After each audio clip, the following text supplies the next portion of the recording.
Hi friends, welcome back to my channel. ఈ రోజు మీకు ఈ సీరియల్లో ఏం జరిగిందో తెలుసుకోవాలి అనుకుంటున్నారా? అయితే వెంటనే మనం సీరియల్లోకి వెళ్ళిపోదాం. ఇక మహాలక్ష్మి అయితే గుండె పగిలేలా ఏడుస్తుంది. మహాలక్ష్మి పరిస్థితిని చూసి ఇక మాధవ అయితే ఏం మాట్లాడలేక అక్కడి నుంచి బయటకైతే వచ్చేస్తాడు. ఇంకా అలాగే మాధవ చక్రి దగ్గరకొచ్చి, రేయ్ నీకు అసలు బుద్ధుందా? నువ్వేం చేస్తున్నావో నీకేమన్నా అర్థమవుతుందా? నువ్వు మనిషివా లేక పశువా? ఒక ఆడపిల్ల మీద పశువులా ప్రవర్తిస్తావా అంటూ ఇక మాధవ అయితే చక్రిని ఇష్టం వచ్చినట్టు తిడతాడు. ఇక చక్రి అయితే మాధవ మాటలకి ఇక తను తాగి ఉండడం వల్ల ఇక మాధవతో, నేనేం తప్పు చేయలేదు, నేను తన మెడలో తాళి కట్టాను, అయినా నా భార్య గదిలోకి వెళ్తే తప్పేముంది, తను నా భార్య, నాకు నచ్చినట్టుగా ఉంటాను అంటూ మరొకసారి చక్రి ఇక మహా గదిలోకి వెళ్ళబోతుంటే, రేయ్ నీకసలు బుద్ధుందా? తప్పు చేసిందే కాకుండా మళ్ళీ నువ్వు తన గదిలోకి వెళ్తానంటావా అంటూ మాధవ అయితే ఇక చక్రి మీద చేతుతాడు. ఒక్కసారిగా చక్రి మాధవ అలా చేసేసరికి, నా భార్య గదిలోకి వెళ్తే మధ్యలో నీ బోడి పెత్తనమేంటి అంటూ తను కూడా ఇంకా మాధవ మీదకి చేయెత్తడంతో అక్కడే ఉన్న కేశవ కన్నా ఇద్దరు కూడా చక్రిని ఆపుతారు. ఇక మాధవ తట్టుకోలేక చక్రి చెంప పగలకొట్టి, రేయ్ వీణ్ణిక్కడి నుంచి తీసుకెళ్లిపోండి, లేకపోతే నాకొచ్చే కోపానికి నేనేం చేస్తానో కూడా నాకే తెలీదు అంటూ మాధవ మాట్లాడిన మాటలకి ఒక్కసారిగా ఇక కేశవ కన్నా ఇద్దరు కూడా షాక్ అయిపోతారు. ఎప్పుడు కూడా నిదానంగా మాట్లాడే మాధవ మొహంలో అంత కోపం, అంత ఉక్రోషం చూసి వాళ్ళిద్దరికీ ఏమీ అర్థం కాదు. ఇక కేశవ అలాగే కన్నా చక్రిని బలవంతంగా బయటకైతే తీసుకెళ్లిపోతారు. ఇక చక్రి అయితే, ఏయ్ వదలండ్రా, వదలండి, అందరూ కలిసి నన్ను ఎందుకు పనికిరాని వెదవలా చూస్తున్నారు, నా భార్యతో నన్ను ప్రేమగా కూడా ఉండనివ్వట్లేదు, ఆవిడేమో నన్ను ఒక మనిషిలా చూడట్లేదు, అలాగే బయట వాళ్ళు నన్ను ఇష్టం వచ్చినట్టు మాట్లాడుతూ ఎగతాళి చేస్తున్నారు.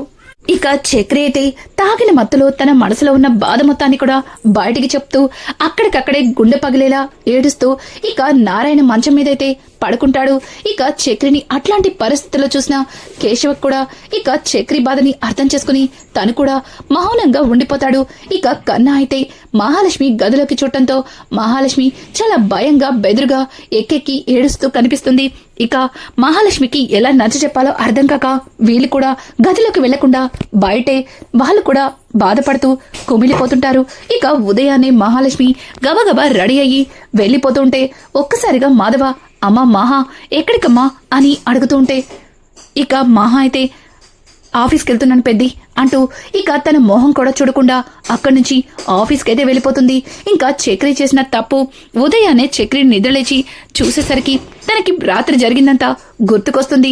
ఒక్కసారిగా చక్రి తల పట్టుకుని ఎంత పని చేశాను అంటూ చాలా ఫాస్ట్ గా లోపలికైతే వస్తాడు. ఇక లోపల అందరూ కూడా కోపంతో బాధతో బాధపడుతూ కూర్చుంటారు. ఇంకా చక్రి అయితే మహాలక్ష్మి గది దగ్గరికి వెళ్లి తన తలుపు మీద కొట్టబోతూ ఇంకా ఏం చేయాలో అర్థం కాక మళ్ళీ పక్కకి వచ్చేస్తాడు. ఇక కొంతసేపటికి ఇంకా ఎవరూ మాట్లాడకపోవడంతో చక్రినే వెళ్లి మహాలక్ష్మి గదిని కొట్టబోతూ ఉంటే ఇక డోర్ ఓపెన్ అవుతుంది. ఒక్కసారిగా డోర్ ఓపెన్ లో ఉండడంతో చక్రి తొంగి చూస్తాడు. గదిలో మహాలక్ష్మి కనిపించదు.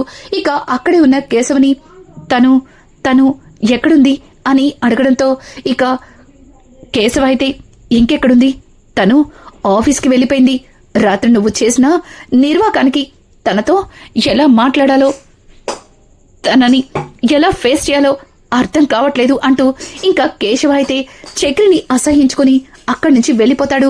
ఇక మాధవ దగ్గరికి వెళ్లడంతో మాధవ, రేయ్ నువ్వు నన్ను, రేయ్ నీ మోహన్ నాకు చూపించుకు అంటూ ఇక మాధవ కూడా కిచెన్లోకి వెళ్ళిపోతాడు. ఇక చక్రికి ఏం అర్థం కాక, రేయ్ కన్నా నువ్వన్నా నేను చెప్పేది అని అంటుంటే, అనయ్య నిన్ను చూస్తుంటేనే నాకు భయంగా ఉందన్నయ్య, నువ్వు చేసిన పనికి రాత్రి వదిన ఎంతగా వణికిపోయిందో, ఎంతగా ఏడ్చిందో నా కళ్ళతో నేను చూశాను, ఇంకెప్పుడు నువ్వు నాతో మాట్లాడకు అంటూ ఇక కన్నా కూడా చక్రిని అసహించుకుని అక్కడి నుంచి బయటకైతే వెళ్ళిపోతాడు. ఇదంతా ఇలా ఉండగా ఇక చక్రి అయితే మహాలక్ష్మికి సారీ అనే మెసేజ్ ని పంపిస్తాడు. ఒక్కసారిగా వర్క్ చేసుకుంటూ జరిగిన సంఘటనని గుర్తు చేసుకుని బాధపడుతున్న మహాకి ఏదో మెసేజ్ వచ్చినట్టుగా అనిపిస్తుంది. ఇక ఆ మెసేజ్ చూడటంతో చక్రి ఫోన్ నుంచి సారీ అనే మెసేజ్ రావడంతో ఇక మహాలక్ష్మికి మరింత కోపం వస్తుంది. ఇక చక్రి అయితే మరొకసారి సారీ చెప్పి ప్లీజ్ ఒక్కసారి నాతో మాట్లాడండి, నేను చెప్పేది వినండి అంటూ ఇక చక్రి అయితే మరొకసారి మహాలక్ష్మికి మెసేజ్ చేస్తాడు. ఇక మహా అయితే చక్రి పెట్టిన మెసేజ్లకి మరింత కోపాన్ని పెంచుకుని ఇక ఫోన్ స్విచ్ ఆఫ్ లో పెడుతుంది. చక్రి మరొకసారి మెసేజ్ చేస్తుంటే మెసేజ్ వెళ్ళకపోవడంతో తన మొబైల్ తీసి ఫోన్ చేస్తాడు. ఇక అప్పుడే తనకు అర్థమవుతుంది మహాలక్ష్మి ఫోన్ స్విచ్ ఆఫ్ లో పెట్టిందని. ఎలా అయినా సరే ఇక మహాకి క్షమాపణ చెప్పాలి, రాత్ర ఏం జరిగిందో అన్న విషయం గురించి మహాతో మాట్లాడాలి అనుకుంటూ ఇక చక్రి చాలా ఆవేశంగా బయటికి వస్తుంటాడు. ఒక్కసారిగా ఎదురైన నారాయణ్ని చూసి చాలా నిస్సహాయంగా తన మీద చిరాకు పడుతూ ఇదంతా తన వల్లే జరిగింది అన్నట్టుగా అక్కడి నుంచి బాధతో వెళ్లిపోతుంటాడు. అది గమనించిన నారాయణ కూడా కాస్త బాధపడతాడు. ఇక ఇది ఇలా ఉండగా మహాలక్ష్మి తన కొలీగ్ తో మాట్లాడుతూ తనకొక హాస్టల్లో గది కావాలని చెప్పడంతో ఇక దివ్య కూడా సరేనని ఒప్పుకుంటూ మహాని హాస్టల్ కి తీసుకెళ్తుంది. అక్కడ తన కోసం ఒక గదిని మాట్లాడి దానికి ఎంత రెంట్ కట్టాలో అన్ని వివరంగా కనుక్కున్న తర్వాత మహాలక్ష్మి నేరుగా మాధవ దగ్గరికి వెళ్తుంది. ఇక మాధవ కూడా మహాలక్ష్మి రావడంతోనే జరిగిన దానికి తనకి క్షమాపణ చెప్పి తనని మళ్ళీ మామూలు మనిషిని చెయ్యాలి అనుకుంటాడు. కానీ మహాలక్ష్మి నిర్ణయాన్ని విన్న తర్వాత ఇక మాధవ కూడా ఒక్క మాట కూడా మాట్లాడలేక కాదనలేకపోతాడు. ఇంకా అలాగే తనలో తనే బాధపడిపోతాడు. ఇక మహాలక్ష్మి ఇంటికి వచ్చి తన బట్టలన్నీ సర్దుకుంటూ ఇక లగేజీ బ్యాగ్ తో బయటకైతే వస్తుంది. ఇక మహాని అలా చూసేసరికి అందరూ కూడా షాక్ అయిపోతారు.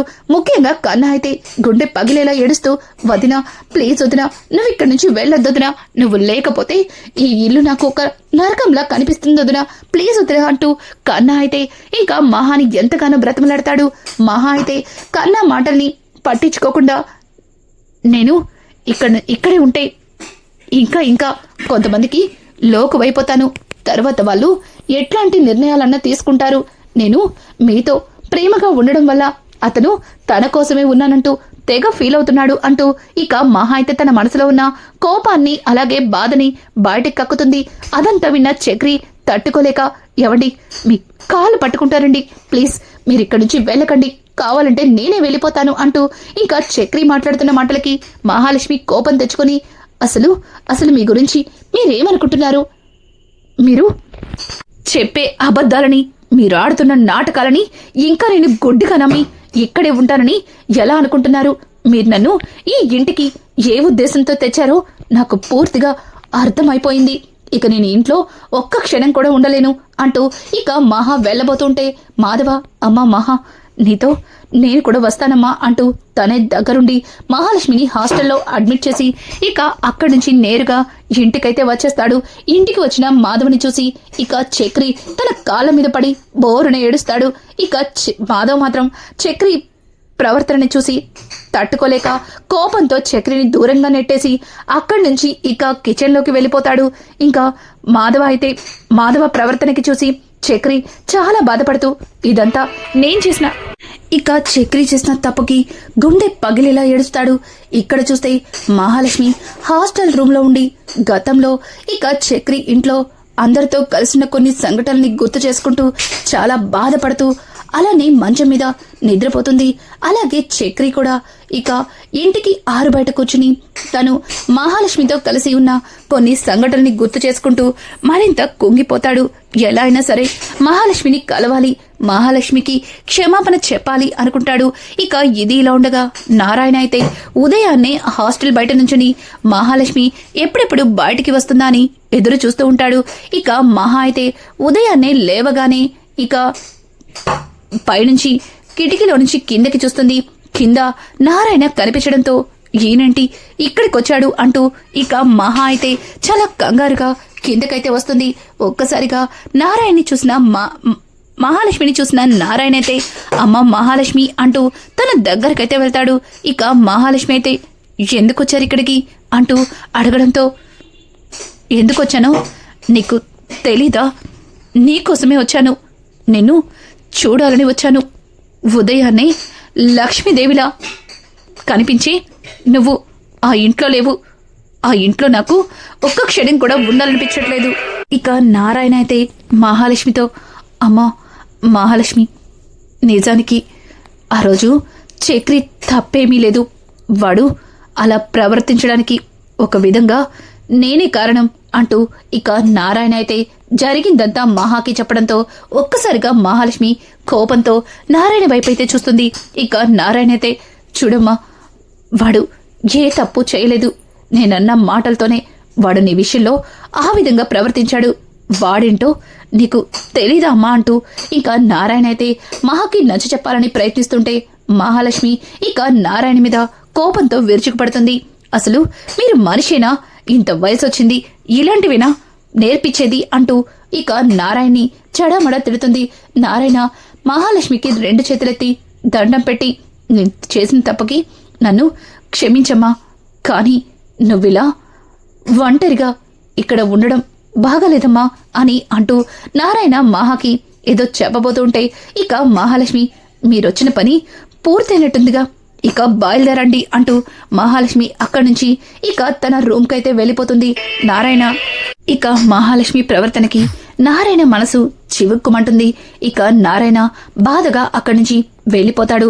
ఇక ఇది ఇలా ఉండగా పదే పదే చక్రి అయితే ఇంట్లో ఎవరు మాట్లాడకపోవడం, అలాగే తన వల్లే మహాలక్ష్మి ఇంట్లో నుంచి వెళ్ళిపోవడం తట్టుకోలేక చాలా కుంగిపోతాడు. ఇంట్లో అందరూ కూడా తనని పట్టించుకోకపోవడంతో గుండె పగిలేలా ఏడుస్తాడు.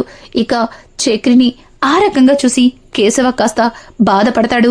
ఇక కేశవ అయితే చక్రి దగ్గరికి వెళ్ళి, రే ఏంట్రా ఇదంతా అని అంటుంటే, ఇదంతా నేను చేసుకున్నదే కదా, నేను చేసిన తప్పే కదా, అందుకే నన్ను మీరందరూ దూరం పెడుతున్నారు కదా అంటూ ఇక చక్రి అయితే చాలా బాధపడుతూ ఉంటే కేశవ చక్రి దగ్గరికి వెళ్ళి, చూడ్రా, నువ్వు ఎప్పటికీ ఎటువంటి పొరపాటు చెయ్యవని మాకు తెలుసు, కానీ జరిగిన విషయంలో నువ్వు కాస్త కూడా ఆలోచించకుండా తను గదిలోకి వెళ్ళి తప్పు చేశావు. మన మీద ఎంతో నమ్మకం పెట్టుకుని తను మన ఇంట్లో ఉంది, కానీ నువ్వు తన గదిలోకి వెళ్ళి ఆ నమ్మకాన్ని దూరం చేశావు అంటూ కేశవ మాట్లాడుతూ ఉంటే ఇక చక్రి మరింత బాధతో కేశవని హత్తుకుని ఇక తను చేసిన తప్పుకి చాలా కుమిలిపోతాడు. కొంతసేపటి తర్వాత ఇక చక్రి తేలుకొని కళ్ళు తుడుచుకొని అక్కడి నుంచి ఆవేశంగా బయటికి వెళ్తుంటే ఇక కేశవ, రే చక్రి ఎక్కడికి రా అంటూ ఇక చక్రిని అడుగుతూ ఉంటే, నువ్వేం కంగారు పడకు, నేను ఎక్కడికి వెళ్ళట్లేదులే అంటూ చక్రి అయితే ఇక కేశవకి నచ్చ చెప్పి అక్కడి నుంచి ఇక మహా ఆఫీస్ దగ్గరకైతే వెళ్తాడు. ఇక ఇక్కడ చూస్తే మహాలక్ష్మి అయితే పనిలో ఫుల్ బిజీగా ఉండడంతో ఇంకా ఏం పట్టించుకోకుండా కంప్యూటర్ వైపు చూస్తూ ఉంటుంది. కొంతసేపటికి దివ్య వచ్చి మహాతో, మహాలక్ష్మి, నీకోసం ఎవరో మీ రిలేటివ్స్ వచ్చారు అని అంటుంటే ఒక్కసారిగా మహాలక్ష్మి కంగారు పడుతూ మొత్తం ఆఫీస్ అంతా వెతుకుతుంది. ఇక దివ్య అయితే, ఏమైంది మహా, తను బయట గేటు దగ్గర ఉన్నాడట, లోపలికి రమ్మన్నా రాలేదు, నిన్నే రమ్మంటున్నాడు అని చెప్పడంతో ఇక మహాలక్ష్మి అయితే చాలా ఆవేశంగా భయంతో బయటకైతే వెళ్తుంది. ఇక బయట తన కోసం వచ్చిన చక్రిని చూసి కోపంగా, ఎందుకొచ్చావు అని అడగడంతో ఇక చక్రి, ఎవండి, నేను చాలా పెద్ద తప్పు చేశాను. మా మీద నమ్మకంతో ఆ ఇంటికొచ్చారు, కానీ ఆ నమ్మకాన్నే మీకు లేకుండా చేశాను. నిజంగా నేను చాలా పెద్ద తప్పు చేశాను. ఆ విషయంలో మిమ్మల్ని క్షమాపణ అడగడానికి కూడా అది చాలా చిన్న పదం. నాకు ఏం చేయాలో అర్థం కావట్లేదు, కానీ మీరిలా దూరంగా ఉండడం తట్టుకోలేకపోతున్నాను. ఇంట్లో మాధవన్నయ్య నన్ను అసహించుకుంటున్నాడు, కన్నా చీదరించుకుంటున్నాడు. ఇక కేశవ ఏదో పైపైన మాట్లాడుతున్నాడు. నేను ఈ బాధని తట్టుకోలేకపోతున్నానండి, మీ కాళ్ళు పట్టుకుంటాను, తిరిగి మళ్ళీ వచ్చేయండి అంటూ ఇక చక్రి అయితే మహా కాళ్ళ మీద పడిపోతుంటే ఒక్కసారిగా మహా చక్రిని కోపంగా చూస్తూ, చూడు, అసలు నీ కంటికి నేను ఎలా కనిపిస్తున్నాను? మెడలో తాళి కట్టాను కదా, ఇక తను నా భార్యే, నేనెలా చెప్తే అలా వినాలి, నేనేం చేస్తే అది తను అడగకూడదు అనే కదా మీ ఉద్దేశం. అందుకేక మీరు ఆ రోజు అలా ప్రవర్తించారు. చూడండి, ఆసరా లేక మీ పంచన ఉన్న నాకు చాలా మంచి బుద్ధి చెప్పారు. ఇక ఆ ఇంట్లో ఎన్నటికీ అడుగు పెట్టలేను. చూడండి, ఇలా పదే పదే వచ్చి నన్ను ఇబ్బంది పెట్టాలని చూస్తే మాత్రం నేను పోలీస్ కంప్లైంట్ ఇస్తాను అని చెప్పడంతో ఒక్కసారిగా చక్రి మహా మాటలకి షాక్ అయిపోతాడు. ఇక ఒక్క మాట కూడా మాట్లాడకుండా అక్కడి నుంచి ఏడుస్తూ వెళ్లిపోతున్న చక్రి ఎదురుగా వస్తున్న లారీని కూడా పట్టించుకోడు. ఇక లారీ అయితే చక్రిని ఒక్కసారిగా డాష్ ఇవ్వడంతో చక్రి ఎగిరి మహాలక్ష్మి ఆఫీస్ ముందు పడతాడు. ఒక్కసారిగా అక్కడే ఉన్న మహాలక్ష్మి చక్రిని అట్లాంటి పరిస్థితిలో చూసి నోటి నుంచి మాట రాదు. ఇక చక్రి తను అలా నేల మీద రక్తం మడుగులతో ఉండడంతో ఇక మహాలక్ష్మి చక్రి అంటూ గట్టిగా అరుస్తూ ఇక చక్రి దగ్గరికి పరుగులు తీస్తుంది. ఇక వెంటనే అందరూ కూడా చుట్టుముడతారు. ఇంకా అక్కడ ఉన్న కొంతమంది ఎవరమ్మా అతను, నీకేమవుతాడు అని అడుగుతూ ఉంటే ఇక మహా ఆ బాధతో తను నా భర్త, నా హస్బెండ్ అంటూ ఇక చక్రిని గుండెలకి హత్తుకుంటుంది. ఇంకా చక్రిని అక్కడి నుంచి అంబులెన్స్ లో హాస్పిటల్ కి అయితే తీసుకెళ్తారు. ఇక డాక్టర్లు చక్రికి చెకప్ చేస్తూ తిరిగి మీకు ఏమవుతాడు అని అడగడంతో ఇక చక్రిని చూస్తూ తను నా హస్బెండ్ అంటూ మహాలక్ష్మి ఇక డాక్టర్లకి చెప్తుంది. అలా చక్రికి యాక్సిడెంట్ అవడంతో మహాలక్ష్మి మనసులో చక్రి మీద ఉన్న కోపం పోయి చెప్పలేనంత బాధ అయితే చేరుకుంటుంది. ఇక మహా అయితే తను బాధపడిన బాధని ఎవరితో చెప్పుకోవాలో అర్థం కాక తనలో తానే కుమిలిపోతుంది. ఇక ఇక్కడ చూస్తే చక్రి ఇంటికి రాకపోవడంతో ఇక మాధవ వాళ్ళు చక్రి కోసం ఎదురు చూస్తారు. చక్రి మీద కోపం ఉన్న మాధవకి చక్రి మీద చెప్పలేనంత ప్రేమ ఉండడంతో ఇక తనతో మాట్లాడకపోయినా తను ఇంటికి రాకపోవడంతో కాస్త భయపడుతూ, రే కేశవ, చక్రి నీకేమన్నా ఫోన్ చేశాడా? ఇంతవరకు వాడు ఇంటికి రాలేదు. ఇప్పటికే మహాలక్ష్మి ఇంటి నుంచి వెళ్లిపోయినందుకు వాడు చాలా బాధపడుతున్నాడు. పైగా మనం కూడా వాణ్ణి చీదరించుకోవడంతో వాడు ఇంటి వైపు చూడాలన్నా ఇబ్బంది పడుతున్నాడు. ముందు వాడెక్కడున్నాడో ఫోన్ చేసి కనుక్కో అని అనడంతో ఇక చక్రికి కేశవ అయితే ఫోన్ చేస్తూ ఉంటాడు. ఆ ఫోన్ మహాలక్ష్మి లిఫ్ట్ చేయడంతో ఒక్కసారిగా కేశవ షాక్ అయిపోతాడు. ఇది చక్రి ఫోన్ కదండి, మీరు లిఫ్ట్ చేశారేంటి అని అడుగుతూ ఉంటే ఒక్కసారిగా మహాలక్ష్మి గట్టిగా ఏడుస్తూ జరిగిందంతా చెప్తుంది. ఇక జరిగింది విన్న కేశవ షాక్ అయిపోతూ, అన్నా చక్రికి యాక్సిడెంట్ అయిందంట అని అనడంతో ఇక మాధవ, కేశవ, కన్నా ముగ్గురు కూడా అక్కడికి బయలుదేరుతుంటారు.